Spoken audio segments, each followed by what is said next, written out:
Hey, what's up guys, Just Boosters here and welcome back to another Digimon video.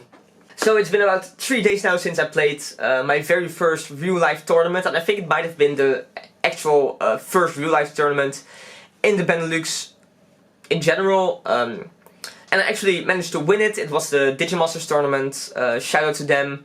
I will post like a link to their Facebook page so you can check out their content and stuff down in the description. And also by tcgplayer.eu. I will also put the link to them down in the description below. You can use my promo code, by the way, Joshua Boosters for 10% off. So that's, you know, that is pretty nice. And they basically have like all the Digimon stuff you might need. But yeah, I don't really want to keep talking about that for too long because this video is going to be kind of full. I do have my deck profile. My winning deck profile, which is a Yellow Wargreymon deck. So it's not the most interesting of decks, but it did win, so it is pretty nice. And definitely, if you want to build something anti-meta, it's interesting to check out how current meta decks look, right? So I will be showing my deck list later in the video, but I will also be doing like a little impression of how the tournament was for me, because it has been a long time since I actually traveled. The tournament was in Belgium, so it was just like a little bit over an hour car drive, but it was the first time in like super long that I actually, you know, hit the road with my friends to play a card game tournament, and I was just super excited about it. So I took the opportunity to just film some of the fun stuff we did along the way, and just like kind of like show the location and just give an impression how the tournament was overall. So yeah, I'll be showing that like in a little montage kind of type of thing. And then after that, the deck list. But if you're really only interested in the deck list, you know, I do always do the little time tags in the description, so you can just kind of look for that and then check out the deck list. But it's been a while, so it might be cool to check out just how the tournament looked. It was a lot of fun. Huge shout out to Digimasters for organizing the tournament. It was just really great to be playing in real life again, and of course it was also pretty cool to win my first Digimon tournament. Shout out to all my opponents as well. It was definitely had some great games, was a lot of fun, and really can't wait until the next one. I will also be playing the Evolution Cup webcam tournament this coming weekend, so hopefully I'll be uploading some content from that as well. But yeah, enough rambling, let's just actually get to the video.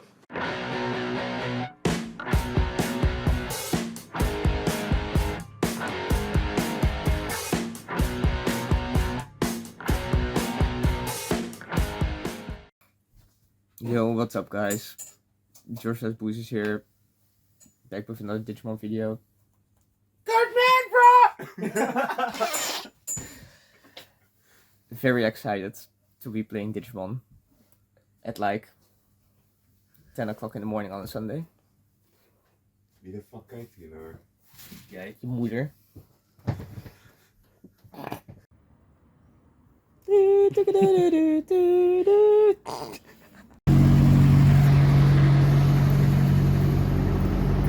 Are you excited, Chris? I'm very excited. Are you excited, Matthijs? No. Very excited about Starbucks.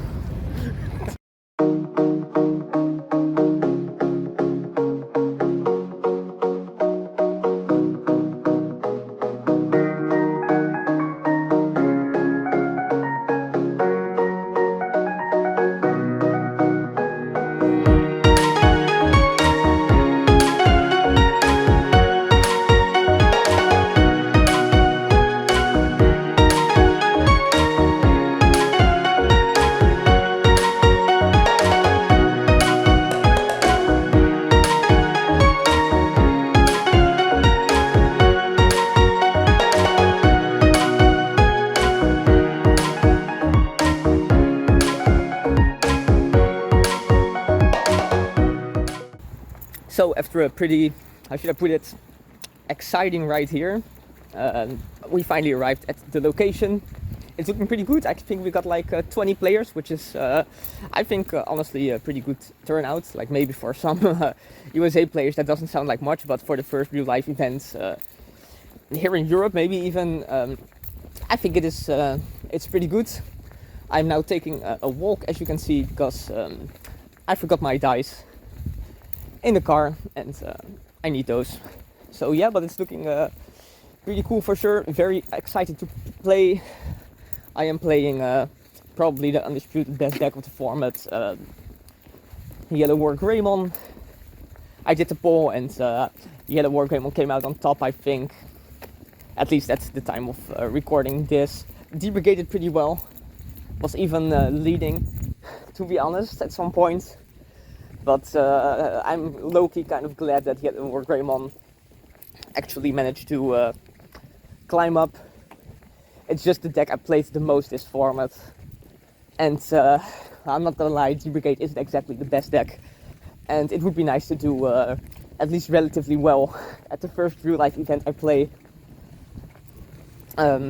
So yeah, I guess we'll just see how it's gonna turn out. So we just played the first round. Of course I had to play against, out of 20 people, against Chris. We playtested like last night for, I don't know, 12 games. How do you feel, Chris? Could be better, could be worse. Thank you.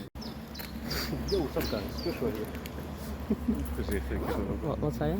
Yo, what's up guys? Joshua here. Yep. Yellow best deck. Do you have anything to add, Chris? Purple best deck. Yeah, purple's pretty good. Unless I have to admit, Wargreymon. it's really strong. Right, Matthijs? Purple's really nice. You're a liar! Liar! Okay, maybe purple's mediocre. So yeah, before heading into the actual deck profile, let's just take a quick moment to admire the playmat that I got for ending up first place at the Digimasters tournament. As you can see, it has like the Digimasters logo right here, then it says champion here, and it's just like the, you know, the template for where to put your cards basically.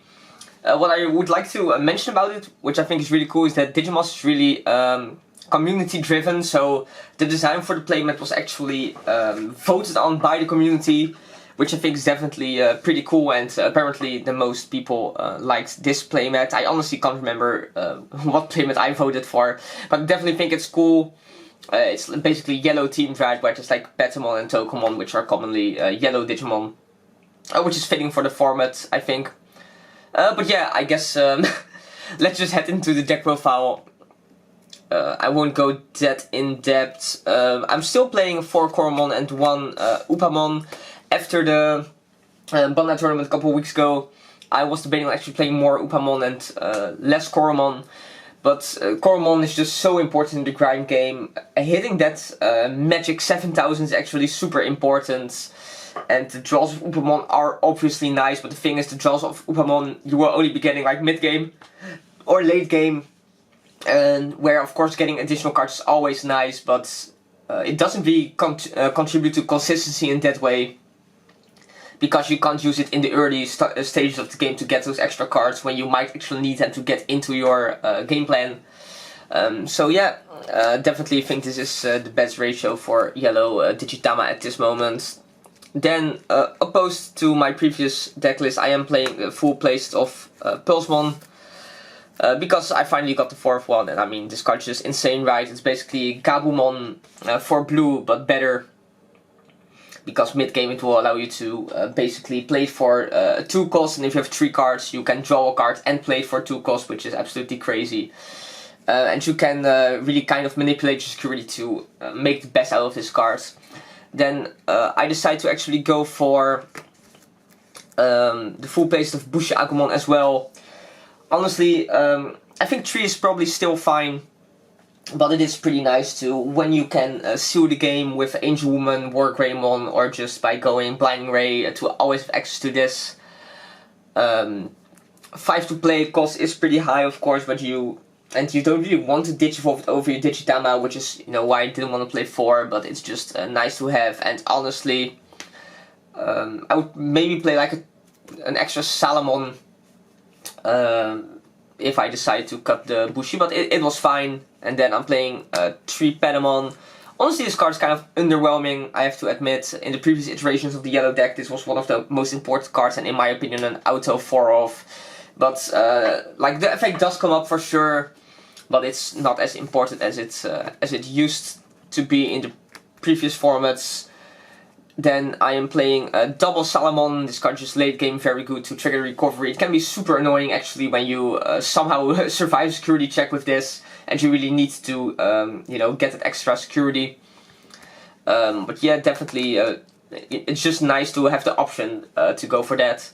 and then Tsukaimon to basically go for the 6 ratio of 2 to play level 3s, because Pulsemon kind of functions like that as well, and it's just nice to have access to this to memory choke your opponent basically. And then the last level 3 I'm playing is the 1 Luchamon. I think 1 is pretty much the perfect number to play in this deck.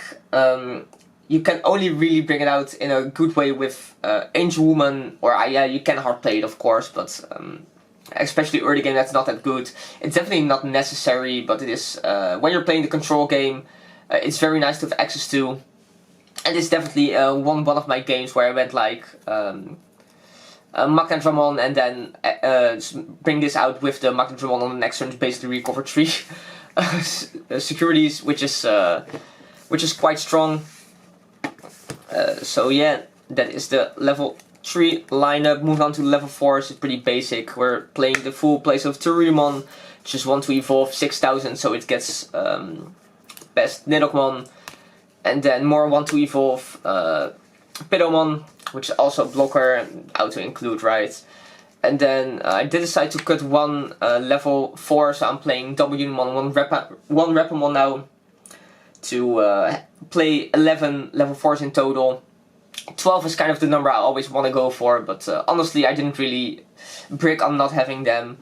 If I played 12 I would have played the second Repamon, but I need to make space for the third TK which I'm playing. But yeah, I think this ratio is pretty standard. I'm just playing the 1 Repamon just in case you somehow don't see a rookie. This is just fine to hard play since there's only 3 to play.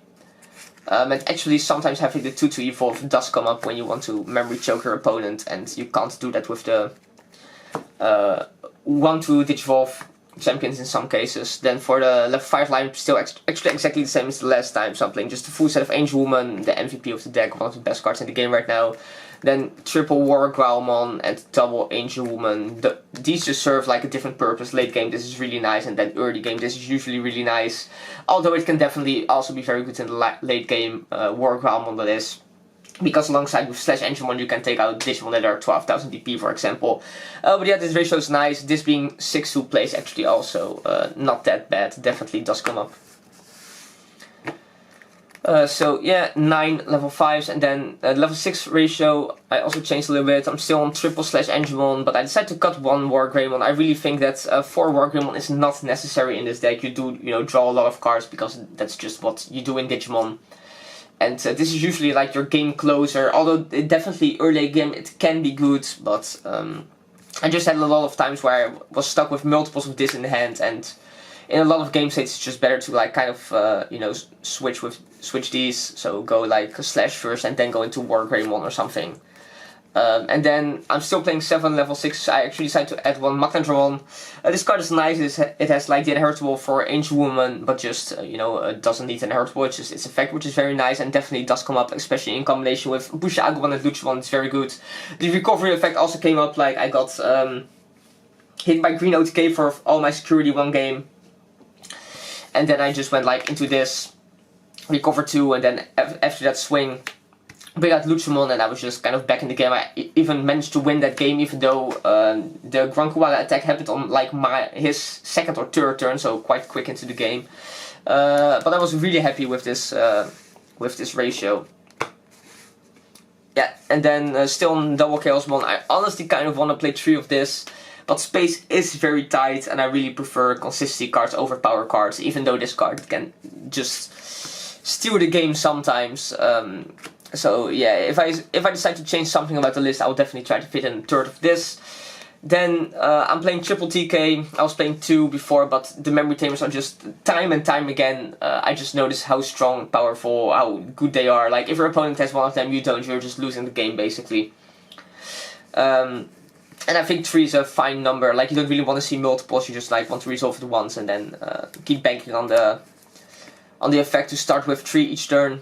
And then I'm also playing double Blinding Ray still. This card is just nice because it helps you basically finish the game. Like when you will basically only be activated when you when you know you can go for game. So for example, if you have TK, you can go Blinding Ray, so you go to 5 and then play Busha Agumon for game, or a super late game if you have no security left, you can just play it for free basically. And yeah, it's just very Very good card, but it's not like worth to play 4 of, especially since it doesn't have a security effect.